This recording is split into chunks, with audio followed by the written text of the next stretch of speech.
دو دفعہ آسمان کے فرشتے روئے ہیں. ایک 4000 سال پہلے جب ابراہیم بوڑھا باپ 96 سال کی عمر اور 6 سال کا بچہ، اور حکم دیا جا رہا ہے دشمن کے گلے پہ چھری چلانا تو بڑا آسان ہے کہ انسان جب وحشی بن جاتا ہے، جانور بن جاتا ہے، سانپ بن جاتا ہے تو اسے ڈسنے میں کوئی آر نہیں ہوتا، اسے کاٹنے میں کوئی آر نہیں ہوتا. لیکن سامنے تو اسماعیل کھڑا ہے، 86 سال کی عمر میں بیٹا ملا اور باپ 92-94 سال کا بوڑھا ہو گیا، اور میرا رب کہتا ہے ابراہیم اسماعیل کی گردن پہ چھری چلا دے. میں دیکھنا چاہتا ہوں تو میرا ہے یا اسماعیل کا ہے، تیرے دل میں میں ہوں یا اسماعیل ہے. کہ میرے رب ہزاروں اسماعیل تجھ پہ قربان کر دوں. چھری اٹھائی، فلسطین سے چلے اور پہنچے مکہ مکرمہ. بیوی سے کہا بچے کو تیار کرا دو، سیر کرانے لے جا رہا ہوں. بچے کو تیار کرایا. آج پہلی دفعہ بچہ باپ کو دیکھ رہا ہے، انگلی پکڑ کے اچھلتا ہوا جا رہا ہے، میرا ابا مجھے سیر کرانے لے جا رہا ہے. یہ نہیں خبر کہ چھری کے نیچے سے گزارنے لے جا رہا ہے. وہ لیاری والوں کو پیغام دینے جا رہا ہے کہ اللہ پر ہر شے قربان کرنا سیکھو، اللہ کے لیے ہر جذبہ چھوڑنا سیکھو، ہر شے سے ہٹنا سیکھو. جہاں اللہ ناراض ہے ہٹ جاؤ، ہٹ جاؤ، ہٹ جاؤ.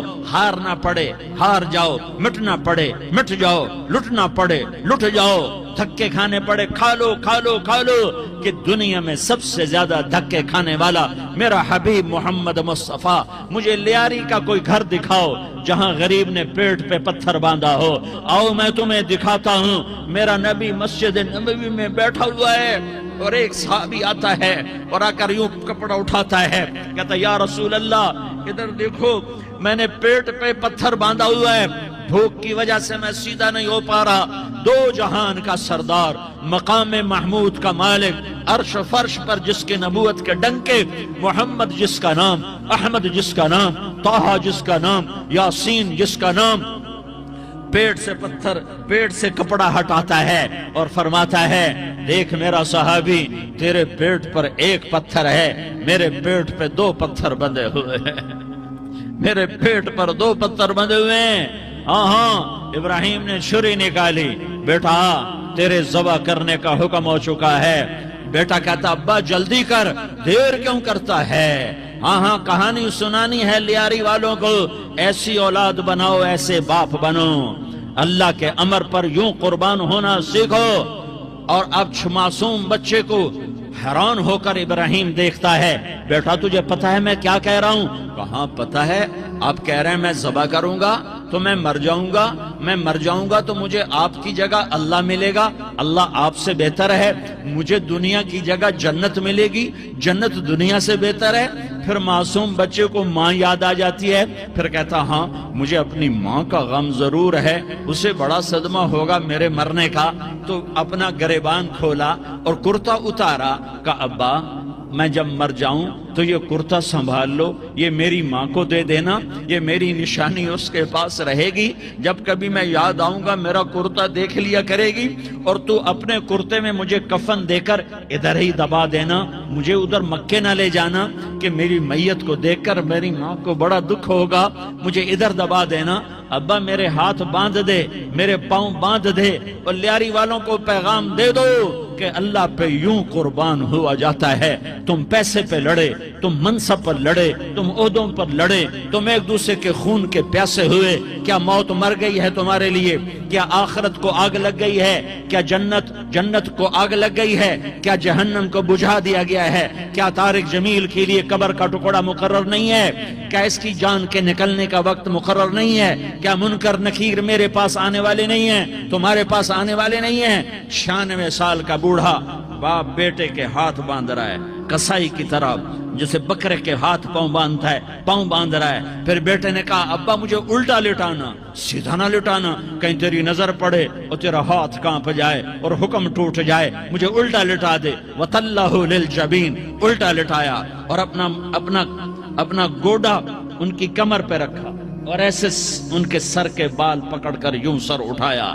چھری کو نیچے سے گزارنے کے لیے ایک ہاتھ میں سر کے بال، ایک ہاتھ میں چھری، گوڈا اس کی کمر پر اور یوں آسمان کو دیکھا، ہائے ہائے کائنات ہل گئی، ابراہیم کی نظر آسمانوں پر گئی، کیا فرشتوں میں ہلچل مچ گئی، فرشتوں کو کیا خبر کہ آگے کیا ہونے والا ہے۔ کہنے لگے یا اللہ کیا تو مجھ سے ناراض ہو گیا ہے کہ اسماعیل کی محبت نے میرے دل میں جگہ پکڑ لی ہے، یہ لے تیرے نام پہ قربان کرتا ہوں، ناراض نہ ہونا، تجھ پر ہر شے فدا ہے، ہر شے قربان ہے، یہی لا الہ الا اللہ کا مطلب ہے۔ چھری چلائی، جب یہ کہا یا اللہ میں تیرے نام پہ اسماعیل کو قربان کرتا ہوں، ساتوں آسمان کے فرشتے زارو زار روئے کہ فرشتوں کو نہیں پتا آگے کیا ہونے والا ہے۔ دوسری دفعہ 4000 سال بعد یہ طائف کی وادی ہے اور یہ محمد بن عبداللہ ہے اور یہ بھاگ رہے ہیں اور پیچھے پتھر پڑ رہے ہیں اور وہ بھاگ کے پیچھے پتھر پڑ رہے ہیں، پھر آپ گرتے ہیں، پھر اٹھ کے بھاگتے ہیں، پھر پتھر پڑتے ہیں، پھر آپ گرتے ہیں، پھر اٹھ کے بھاگتے ہیں، پھر پتھر پڑتے ہیں، پھر آپ بے ہوش ہوتے ہیں، زید بن حارثہ اٹھاتے ہیں، باغ میں پناہ لیتے ہیں، پھر آپ کو ہوش آتا ہے، پھر آپ اللہ کی بارگاہ میں دعا کرتے ہیں۔ اس دعا کو سن کر ساتوں آسمان کے فرشتے زارو زار روئے کہ یا اللہ آج میرا تجھ سے گلہ کرنے کو جی چاہ رہا ہے، اشکو الیک ضعف قوتی وقلت حیلتی وہوانی علی الناس، میرے رب آج میں تجھ سے گلہ کرتا ہوں، تو نے مجھے کن لوگوں کے حوالے کر دیا جنہوں نے مار مار پتھر مجھے لہو لہان کر دیا۔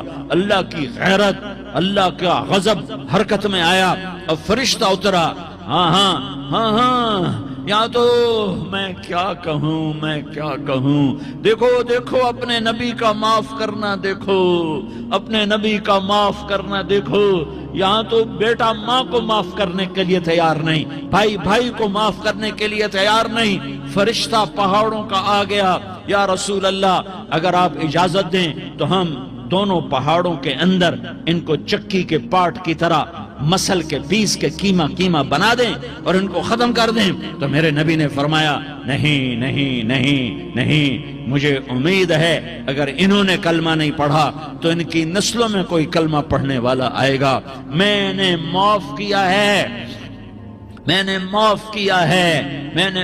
کیا ہے، اللہ کو پا لیا، سب کچھ پا لیا، اللہ کو کھو دیا، سب کچھ کھو دیا۔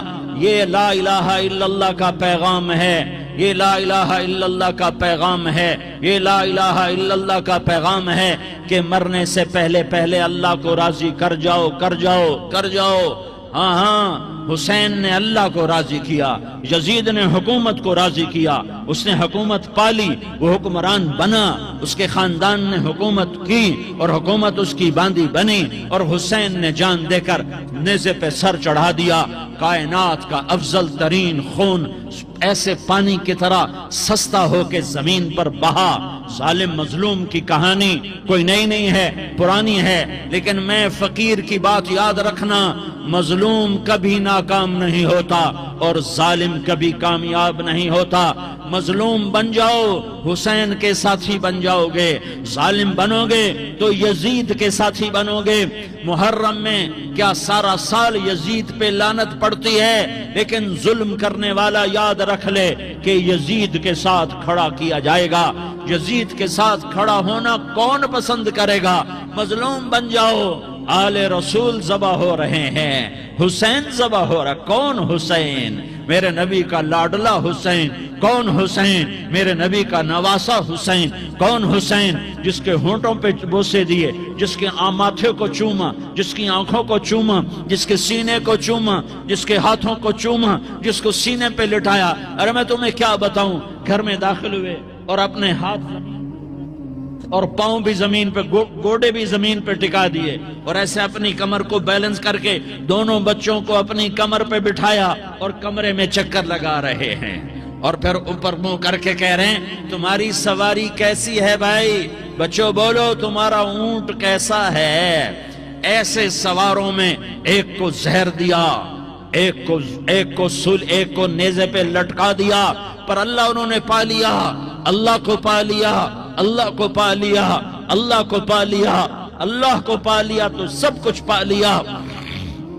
ایک بول پر حضرت حسین اپنی جان بچا سکتے تھے، مال بچا سکتے تھے، اولاد بچا سکتے تھے، بیٹیاں بچا سکتے تھے، سب کچھ بچا سکتے تھے کہ ہاں میں ظالم کا ساتھ دیتا ہوں۔ اتنا ہی تو کہنا تھا میں ظالم یزید کا ساتھ دیتا ہوں، بیعت کرتا ہوں، کہ نہیں میں آل رسول ہوں، میں آل رسول ہوں، میں کٹ تو سکتا ہوں، میں ظلم کا ساتھی نہیں بن سکتا، کر دو میری اولاد کو ذبح، کر دو ان کے ٹکڑے ٹکڑے، کر دو ان کو سولیوں پہ نیزوں پہ چڑھا دو، سب کچھ کر دو۔ یہ نہیں ہو سکتا کہ میں حسین ظالم کے ہاتھ میں ہاتھ دے دوں، ظالم نہ بنو نہ ظالم کے ساتھی بنو، مظلوم بن جاؤ حسین کے ساتھی بنو گے، قیامت کا دن تمہیں تمہارا نبی ہار پہنائے گا، جب حسین کو ہار پہنائے جائیں گے تو تمہارے گلے میں بھی ہار ڈالے جائیں گے، تمہیں بھی سہرے پہنائے جائیں گے، ہاں تمہارے لیے بھی میرا نبی اپنے ہاتھوں سے حوض کوثر تمہیں پلائے گا۔ تھوڑی دیر کا موت تک کا صبر کر جاؤ، جیسے حسین صبر کر کے کٹ گئے، کٹا ہوا سر نیزے پہ چڑھایا گیا، اے ہائے بیٹیوں کو خیموں سے گھسیٹا گیا، آل رسول کی بیٹیاں، طارق جمیل کی بیٹیاں نہیں، آل رسول کی بیٹیوں کو خیموں سے گھسیٹا گیا۔ میری زبان بند ہو گئی ہے، مجھ سے بولا نہیں جا رہا۔ حضرت زینب نے جب لاشوں کو کٹے ہوئے دیکھا اور سروں کو نیزوں پہ چڑھے ہوئے دیکھا تو انہوں نے ایک چیخ ماری اور کہا واہ محمدہ، واہ محمدہ، ہائے یا محمد، ہائے یا محمد، آؤ آج دیکھو اپنی اولاد کے ساتھ تیری امت نے کیا کر دیا۔ ہذا حسین بالعراء، آج تیرے حسین کی بارات ہے۔ مزمل بالدماء، اس نے اپنے خون کی تاروں کا جوڑا پہنا ہوا ہے۔ مقطع الاعضاء، اپنی بوٹیوں کی پتیاں بنا کر ان کا ہار پہنا ہوا ہے، نیزے پر سر چڑھا کر بارات کے آگے آگے جا رہا ہے۔ بناتوں کا سبایا، تیری بیٹیاں قید ہو چکی ہے، وذریتوں کا مقتلہ، تیری اولاد ذبح ہو گئی ہے۔ تصفی علیہ الریاح، آج ان کو کفن دینے والا بھی کوئی نہیں ہے۔ ہواؤں نے اٹھ کر مٹی کو اڑایا اور ان مٹی کے ذریعے سے ان پر کفن کو ڈالا۔ یہ کٹا ہوا سر ابن زیاد کے سامنے رکھا گیا ہے، ابن زیاد کے ہاتھ میں چھڑی ہے اور وہ طاقت کے نشے میں ہے کہ میں نے بدلہ لے لیا، میں نے اپنے دشمن کو زیر کر دیا۔ کیا ابن زیاد کو موت نہ آئی؟ کیا یزید کو موت نہ آئی؟ کیا ظالم نہیں مرے گا؟ مظلوم مر گیا تو کیا ظالم بچے گا؟ مقتول مر گیا تو کیا قاتل بچے گا؟ نہیں نہیں نہیں، میرا اللہ زندہ سلامت قائم دائم فیصلے کے لیے آنے والا ہے۔ حسین کا کٹا ہوا سر ابن زیاد کے سامنے آیا، اس کے ہاتھ میں چھڑی تھی، اس نے منہ پہ چھڑی ماری، یہاں ہونٹوں پہ آ کے لگی، پھر ماری، کہنے لگا میں نے ایسا حسن آج تک نہیں دیکھا، ایسا حسن آج تک نہیں دیکھا، پھر چھڑی ماری تو حضرت انس کھڑے ہو کر کہنے لگے بدبخت یہ چھڑی ان ہونٹوں سے ہٹا، میں نے ان ہونٹوں پہ اللہ کے نبی کے ہونٹوں کو لگتے دیکھا ہوا ہے۔ ہاں تم تو یہ تاریخ رکھتے ہو، تم کیوں دستو گریباں ہو گئے؟ تم کیوں ظلم کے ساتھی بن گئے؟ تم کیوں ایک دوسرے کے خون کے پیاسے ہو گئے؟ ارے یا کیا موت طارق جمیل کو نہ مارے گی؟ کیا اللہ کی قیامت قائم نہ ہوگی؟ کیا جنت قائم نہیں ہے؟ کیا جہنم قائم نہیں ہے؟ کیا اللہ سو گیا ہے؟ یا اللہ کے فرشتے کمزور ہو گئے ہیں؟ یا اللہ نے جہنم کی آگ کو بجھا دیا ہے؟ یا اللہ نے جنت کو آگ لگا دی ہے؟ تم تو کلمہ پڑھنے والے ہو، تم تو مسلمان ہو۔ مسلمان کا بھائی ہوتا ہے، اس کا خون کا پیاسا نہیں ہوتا، اس کے مال اس کے مال پہ ڈاکہ نہیں ڈالتا، اس کے مال کو لوٹتا نہیں، اس کو حقیر نہیں سمجھتا، اسے ذلیل نہیں سمجھتا۔ سمجھتا، مسلمان مسلمان کا ساتھی ہے، ہم ایک قوم نہیں ہیں، ہم ایک امت ہیں، ہم ایک قوم نہیں ہیں، ہم ایک امت ہیں، اور ہمارے اندر کلمہ لا الہ الا اللہ محمد الرسول اللہ ہے، ہماری بہت بڑی حیثیت ہے۔ ایک مسلمان جو نہ نماز پڑھے، نہ روزہ رکھے، نہ حج کرے، نہ زکوٰۃ دے، اور ہر عیب اس کے اندر ہو، ہر گناہ اس کے اندر ہو، ہر برائی اس کے اندر ہو، وہ بھی میرے رب کا پیارا ہے۔ اگر یہ توبہ کرے تو اس جیسا کوئی نہیں ہے کہ اس کے اندر لا الہ الا اللہ چھپا ہوا ہے۔ یہ لا الہ الا اللہ اتنی قیمتی طاقتور دولت ہے کہ میرے نبی کا فرمان ہے، ساتوں آسمان ایک پلڑے میں رکھو، ساتوں زمینیں ایک پلڑے میں رکھو، اللہ کی جنت کو ایک پلڑے میں رکھو، اللہ کی دوزخ کو ایک پلڑے میں رکھو، اللہ کے خزانوں کو ایک پلڑے میں رکھو، اللہ کے فرشتوں کو ایک پلڑے میں رکھو، جبریل کو بٹھاؤ، میکائیل کو بٹھاؤ، اسرائیل کو بٹھاؤ، اسرافیل کو بٹھاؤ، جنت کو ڈالو، جہنم کو ڈالو، عرش کو ڈالو، فرش کو ڈالو، لوح کو ڈالو، قلم کو ڈالو، کرسی کو ڈالو، سورج کو اسی میں بٹھاؤ، چاند تاروں ستاروں سیاروں کو بٹھاؤ، ساتوں آسمان ساتوں زمینوں کو بٹھاؤ، سیاروں ستاروں کو پکڑ کے بٹھاؤ، دریا سمندر پہاڑ لوہا تانبا پیتل چاندی انسان جنات فرشتے سارے مل کر ایک پلڑے میں بٹھاؤ، ایک پلڑے میں بٹھاؤ، اور ایک چھوٹے سے پرچے پر لا الہ الا اللہ لکھ کر دوسرے پلڑے میں ڈالو، پھر اس کو تولو تو میرے نبی کا فرمان ہے لرجحت بہن لا الہ الا اللہ، تو ذات کی قسم جس کے قبضے میں محمد کی جان ہے، لا الہ الا اللہ سب کو ہوا میں اٹھا دے گا۔ جس نے کبھی زندگی پر سجدہ نہیں دیا لیکن وہ کہتا ہے لا الہ الا اللہ محمد الرسول اللہ، یہ بھی اللہ کا پیارا ہے، یہ بھی اللہ کا پیارا ہے۔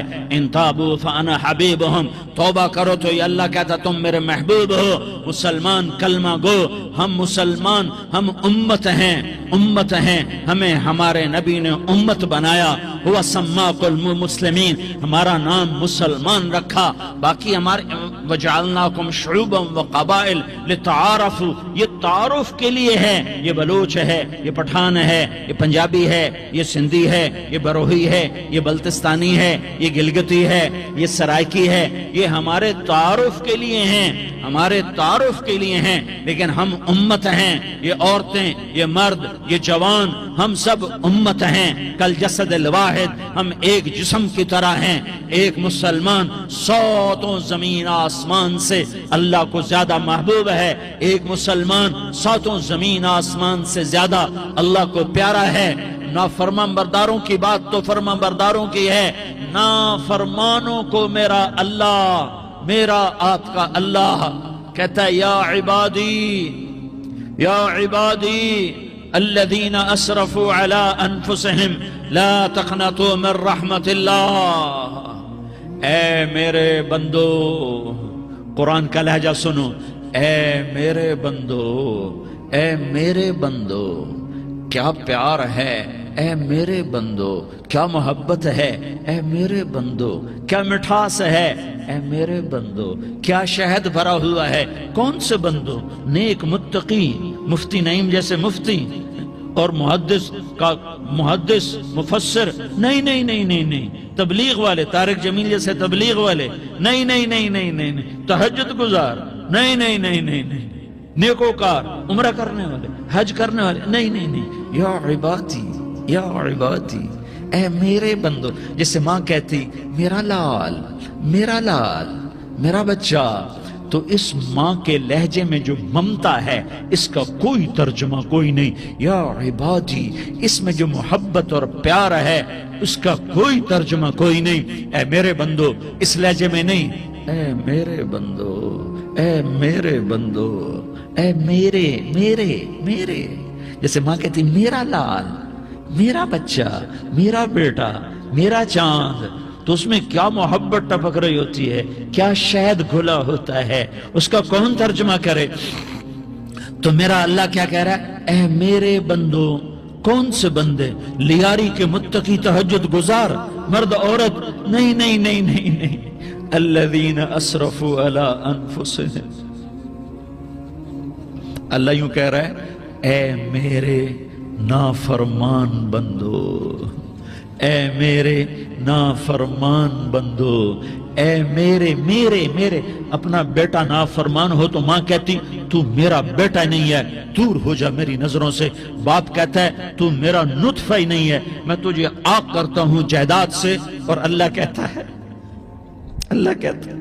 اے میرے بندے، اے میرے بندے، اے میرے بندے، میرے بندے، تم میرے ہو، تم کیوں ڈر گئے ہو؟ کتنوں کو تمہارے گناہ ہیں؟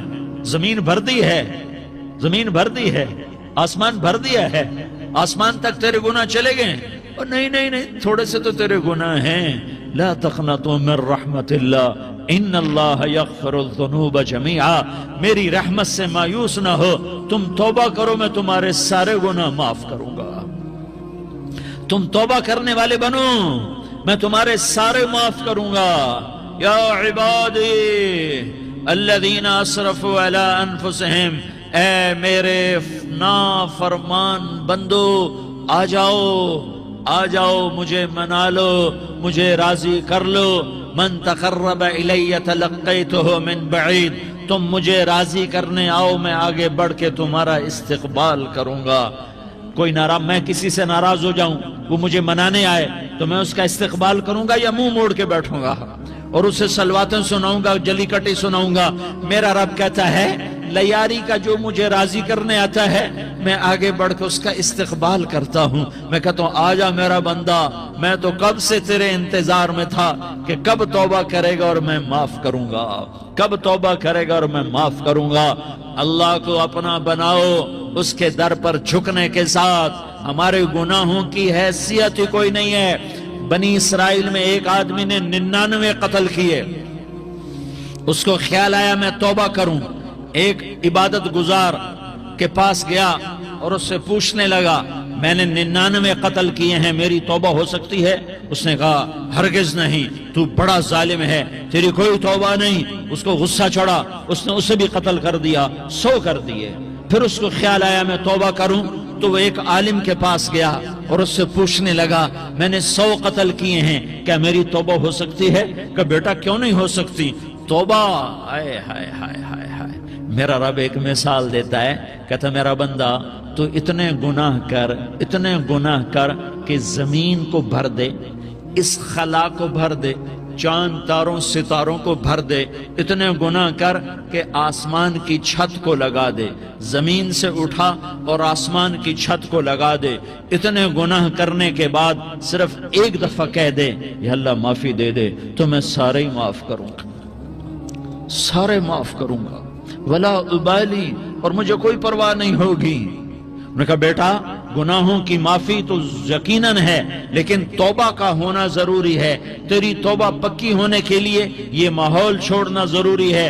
تو یہ بستی چھوڑ کے اس بستی میں چلا جا، وہاں نیک لوگ رہتے ہیں، ان کی صحبت میں تو رہے گا تو تیری توبہ پکی ہو جائے گی۔ اس نے کہا میری معافی ہو جائے، میری معافی ہو جائے، میں ہر کام کرنے کو تیار ہوں۔ بوریا بستر اٹھایا، جو تبلیغ والے کہتے ہیں گھر چھوڑو، لیاری چھوڑو، بستر اٹھاؤ اور چلے کے لیے نکلو، 4 مہینے کے لیے نکلو کہ اپنی توبہ کو پکا کرو، ورنہ ماحول کی گندگی پھر آدمی کو گرا دیتی ہے، پھر گرا دیتی ہے، پھر گرا دیتی ہے۔ وہ نکلا، راستے میں موت آئی، جب موت نے جھٹکا دیا تو اس نے چھلانگ لگائی اس نیک لوگوں کی بس کی طرف، وہ ایسے اس کے ہاتھ اس کے آگے اور پورا جسم ایسے آگے پھیلا ہوا۔ اللہ تعالیٰ نے لیاری والوں کو قصہ سنانا تھا تو دونوں فرشتے بھیج دیے، جنت کا بھی آ گیا، جہنم کا بھی آ گیا۔ جہنم والے کہنے لگے مجرم ہے ہتھ کڑی لگاؤ، جنت والے کہنے لگے مہمان ہے سہرے پہناؤ۔ جہنم والے کہنے لگے توبہ ادھوری ہے، ابھی توبہ پکی نہیں ہے، ابھی نیک لوگوں کے شہر کو پہنچا ہی نہیں ہے کہ موت آ گئی۔ اور جنت کے کہنے لگے نہیں نہیں نہیں، توبہ ارادے سے ہو جاتی ہے، ارادہ کر لیا توبہ ہو گئی، ہمارا مہمان ہے۔ اللہ نے تیسرا فرشتہ بھیجا، جاؤ فیصلہ کرو۔ کیا فیصلہ کرو؟ وہ یہاں مرا پڑا ہے، یہ اس کی بستی ہے، یہ نیک لوگوں کی بستی ہے، وہ یہاں مرا پڑا تھا۔ اللہ تعالیٰ نے کہا فیصلہ کیا کرتا ہوں کہ یہ فاصلہ ناپو، اگر گھر کے قریب ہے تو دوزخ والے لے جاؤ، اگر نیک لوگوں کی بستی کے قریب ہے تو جنت والے لے جاؤ، یہ میرا فیصلہ ہے۔ ہائے ہائے واہ میرا رب، میں تیرے قربان۔ ہوا کیا تھا، وہ گھر کے قریب تھا اور نیک لوگوں کی بستی سے دور تھا۔ جب ناپنے لگے تو اللہ تعالیٰ نے ادھر والی زمین سے کہا جو نیک لوگوں کی بستی کی طرف سے تھی، اللہ تعالیٰ نے اس زمین سے کہا سکڑ جا، اور جو گھر والی زمین تھی اس کو کہا پھیل جا۔ ادھر کی زمین کو پھیلا دیا اور ادھر کی زمین کو سکیڑ دیا۔ جب ناپا گیا تو وہ نیک لوگوں کی بستی کے قریب ہوا۔ اللہ نے کہا لے جاؤ جنت میں، ہم نے معاف کر دیا۔ اور یہ تو بنو اسرائیل کا آدمی ہے، ہم تو محمد مصطفیٰ صلی اللہ علیہ وسلم کے امتی ہیں۔ ایک بنو اسرائیل کا آدمی، اس کا نام تھا کفل، اور روزانہ رات کو نئی لڑکی اس کے پہلو میں آتی، شراب کا دور چلتا اور زنا کا سے منہ کالا کرتا۔ ایک رات ایک لڑکی کو 60 دینار دے کر لایا۔ 60 دینار کوئی 10 لاکھ روپیہ بنتا ہے۔ کیا مال تھا کہ ایک رات کا 10 لاکھ دے کر آیا۔ جب کمرے میں داخل ہوا تو وہ لڑکی رو رہی تھی، تو کفل نے پوچھا کیوں رو رہی ہو، میں نے زبردستی تو نہیں کیا۔ تو وہ اس نے روتے ہوئے کہا کفل میں پیشہ ور عورت نہیں ہوں، میں عزت دار عورت ہوں، مجھے بھوک نے یہاں تک پہنچایا ہے۔ میں یہ کہا کرتا ہوں جب سردار لوگ، جب مالدار لوگ زکوٰۃ نہیں دیتے تو غریبوں کی بیٹیاں نیلام ہو جاتی ہیں۔ مالداروں سے کہتا ہوں، ان سرداروں سے کہتا ہوں کہ اللہ کے نام پر دیا کرو کہ غریبوں کی بیٹیوں کی عزتیں بحال رہیں۔ تو کفل نے جب دیکھا اور جب سنا، آنسوؤں کو دیکھا اور اس کی بات کو سنا، تو وہ اس کا وحشی دل، پتھر دل، کیا آنسوؤں نے کام کیا کہ وہ رونے لگا۔ کفل رونے لگا اور کہنے لگا بہن جس عزت سے آئی تھی اسی عزت سے واپس چلی جا، اور میں بڑا کتا انسان ہوں، میں بہت گندا انسان ہوں، میں تیرے آنسوؤں کے طفیل توبہ کرتا ہوں، تو میرے لیے دعا کر دے، اللہ میری بخشش کر دے، اور تو چلی جا اپنی عزت کی سلامتی کے ساتھ، اور جو مال میں نے تمہیں دیا تھا تمہیں ہدیہ۔ وہ بچی گھر پہنچی اور کفل کو پتہ نہیں اگلے لمحے کیا ہونے والا ہے۔ تھوڑی دیر کے بعد کفل مر گیا، اچانک جوانی میں موت آ گئی۔ کفل کو نہیں پتا تھا کہ میری زندگی کی چند گھڑیاں باقی ہیں، ساری زندگی زنا شراب میں گزری، آخری چند لمحے میں توبہ کی۔ اب میرے اللہ نے کیا کیا؟ اللہ، ارے اللہ کے بن جاؤ، ہاتھ جوڑتا ہوں، اللہ کے بن جاؤ، اللہ کو اپنا بنا لو، اللہ کو اپنا بنا لو، اللہ کو اپنا بنا لو، اللہ سے دوستی لگا لو، اللہ سے یاری لگا لو، اللہ کے آگے سر جھکا لو، ایک دوسرے سے محبت والے بن جاؤ۔ ہاں یہ وہ شخص تھا، کل اس کی میت کو دیکھ کر کوئی اس کو کندھا دینے نہ آتا، اس کے اپنے بھی اس کو غسل نہ دیتے، اس کے اپنے اس کو کفن نہ دیتے۔ یہ ایسا ظالم بدماش نافرمان تھا۔ ہاں سنو، کفل موسیٰ علیہ السلام کا امتی، طارق جمیل محمد مصطفیٰ کا امتی، سردار عزیر محمد مصطفیٰ کا امتی۔ ہمارے پیچھے محمد مصطفیٰ کے آنسو ہیں، آہیں ہیں، سسکیاں ہیں، فریادیں ہیں، دعائیں ہیں۔ یہ بنی اسرائیل کے گناہگار کے لیے کیا کر دیا۔ اگر یہ صبح پایا جاتا مردہ تو اس کا کوئی کندھا دینے والا نہ ہوتا، نہلانے والا نہ ہوتا، اسے پتھروں میں دبا دیتے۔ صبح ہوئی تو لوگوں نے دیکھا کفل کے دروازے پر بہت بڑا جیسے بینر لگا دیا جاتا ہے، پورا بینر لگا ہوا تھا، کفل کے دروازے پر لکھا ہوا تھا ان اللہ قد غفر للکفل، لوگو اللہ نے کفل کو معاف کر دیا۔